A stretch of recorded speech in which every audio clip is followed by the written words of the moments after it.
क्राईमचे विषयावर मागचे आठवड्यात काही गंभीर घटना घडलेली आहे आणि त्याबद्दल पोलीस यंत्रणा पूर्णपणे संवेदनशील आहे।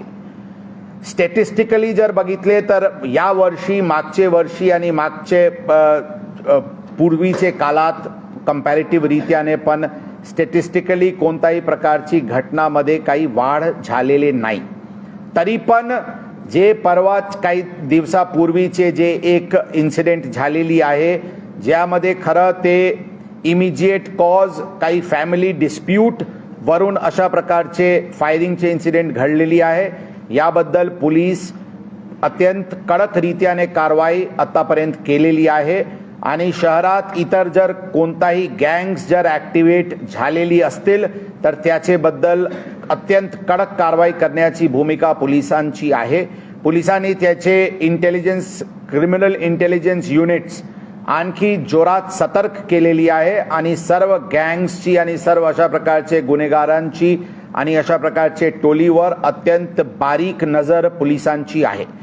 पोलिसांची भूमिका स्पष्ट आहे, जे काही कायदेशीर तरतुदी अनुषंगाने अत्यंत कडक कारवाई करण्यात येईल आणि जशा म्हणते कोणाला जर अशा वाटत असतील की पोलीसचे कारवाई कमी आहे तर त्यांना आम्ही स्पष्ट सूचना दिलेली आहे की ईंट का जवाब पत्थर से देने की क्षमता पोलीस दलाला आहे आणि तशाच प्रकारची भूमिका पोलीस दलांकडून पुढचे काळात घेणार आहे।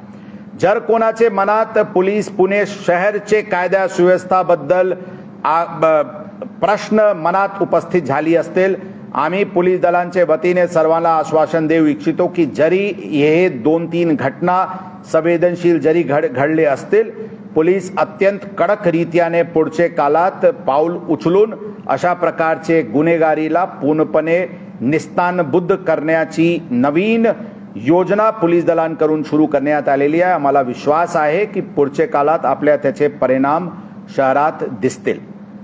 या प्रकरणात जे झालेली आहे यामध्ये जे कलम लावण्यात आलेली आहे त्याबद्दल आपल्याला ऑलरेडी जानकारी आहे। त्याचे व्यतिरिक्त जे नवीन कायद्यामध्ये ऑर्गनाइज्ड क्राईम सेक्शन 111 BNS चे आहे ते अप्लाय करण्यात आलेली आहे। त्याचबरोबर त्या नवीन BNS मध्ये जे 111 मध्ये हार्बरिंग ऑफेंडर बद्दलची कलम आहे त्याचे पण ॲप्लिकेशन या केसमध्ये करण्यात आलेली आहे। आरोपींनी ही घटना केल्यानंतर ज्यांचे सोबत प्रत्यक्ष किंवा अप्रत्यक्ष त्यांची संबंध किंवा लिंक आलेली आहे त्यांना सर्वांना आरोपी करण्याची मोहीम पण सुरू करण्यात आलेली आहे आणि जरी यामध्ये फॅमिली मेंबर्स जे मेन क्रिमिनल कॉन्स्पिरेटर्स आहे त्याचे बरोबर जे काही क्रिमिनल एलिमेंट्सची त्यांनी जे सहभाग घेतलेली आहे पूर्ण टोळीला या केसमध्ये आरोपी करण्याची प्रक्रिया सुरू करण्यात आलेली आहे आणि अत्यंत कडक कारवाई यामध्ये करण्यात येत आहे। MCOC ॲक्ट अंतर्गत पण या केसमध्ये ॲप्लिकेशन बद्दलची कारवाई सुरू करण्यात आलेली आहे। लवकरात या केसमध्ये MCOC पण अप्लाय होतील। क्राईम बद्दल एक नवीन विषय जे काही ठिकाणी दिसून आलेली आहे की काही IT क्षेत्राचे इंडस्ट्रीज असतील किंवा इतर इंडस्ट्रीज असतील तिथे काही लोकांचे काही त्या भागात राहणारे किंवा वास्तव्य असलेले लोकांकडून इंडस्ट्रीजला हाऊसकीपिंगची टेंडर किंवा ट्रान्सपोर्टची टेंडर देण्यासाठी घेण्यासाठी प्रत्यक्ष अप्रत्यक्ष दबाव तंत्राचे वापर दिसून आलेली आहे। या विषयावर काल एक गुन्हा चंदननगरला एक्स्टॉर्शनची दाखल पण करण्यात आलेली आहे। अशा प्रकारचे इंडस्ट्रीज सोबत कोणी जर तिथे काही त्याचे दमबाजी करण्याची कोणी प्रयत्न केला अत्यंत कडक ऑर्गनाइज्ड क्राईम चे सेक्शन्सवर अशा प्रकारचे लोकांविरुद्ध पण कारवाई करण्याची पोलिसांची भूमिका आहे। एकंदरीत गणेश उत्सव काळात अत्यंत शांततेत हे पूर्ण उत्सव साजरा होतील यासाठी पूर्ण शहर पोलीस दल सुसज्ज आहे, तयार आहे। त्याचबरोबर आता या काळात जे मागचे 2-4-5 दिवसात जे घडलेले गुन्हा आहे त्याचे पूर्ण आढावा घेऊन आणखी काय पाऊल उचलणे गरजेचे आहे त्याबद्दल पूर्ण नियोजन करण्यात आलेली आहे आणि पुणे शहरात कायदा सुव्यवस्था अबाधित ठेवण्यासाठी आणि गुन्हेगारीवर पूर्णपणे नियंत्रण ठेवण्यासाठी पूर्णपणे दल सुसज्ज आहे.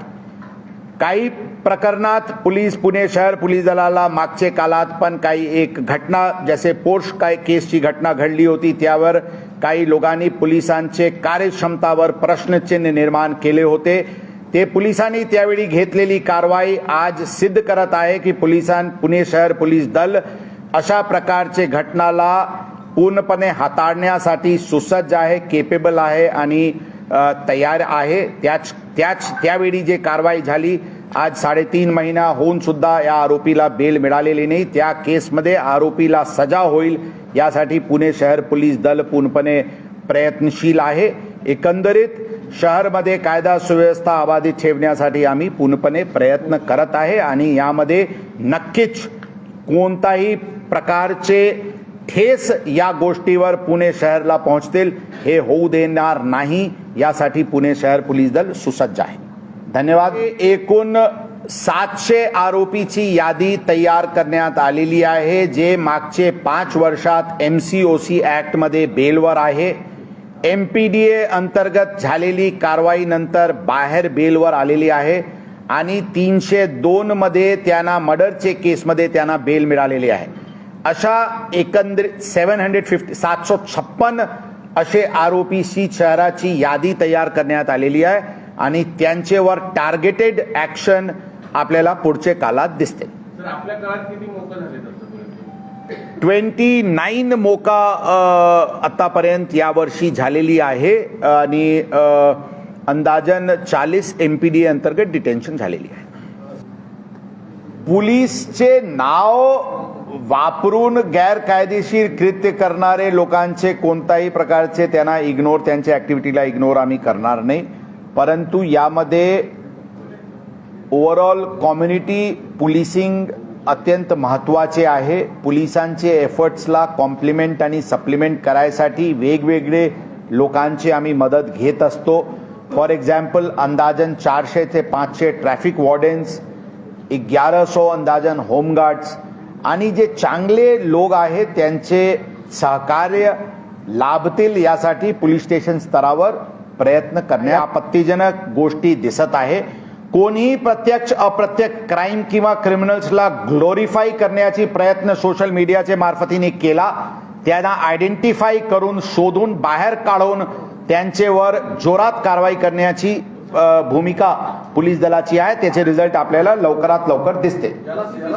ऑलरेडी जसं मी सांगितले 756 जे सिरियस ऑफेंडर्स आहे आणि त्याचे व्यतिरिक्त 1752 इतर लोकांची यादी तयार करण्यात आलेली आहे ज्यांना वेगवेगळे कलमाखाली प्रतिबंधक कारवाई गणपती उत्सवचे काळात करणे गरजेचे आहे. त्यांच्यावर योग्य कायदेशीर प्रतिबंधक कारवाई करण्यात येत आहे.